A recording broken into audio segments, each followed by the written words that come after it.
Deryolar tez oqib ketdi, yoshligimni olib ketdi. Telbalar bo'lib sevganlar meni Marg'ilonda qolib ketdi.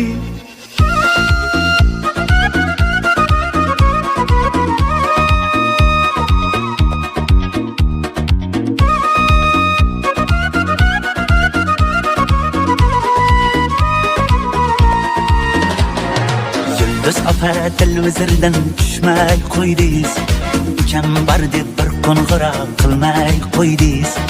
Avvalgidek sochingizni bo'yamay qo'ydingiz. Menga yoqar edi sariq sochingiz. Eslatding-ku yoshligimni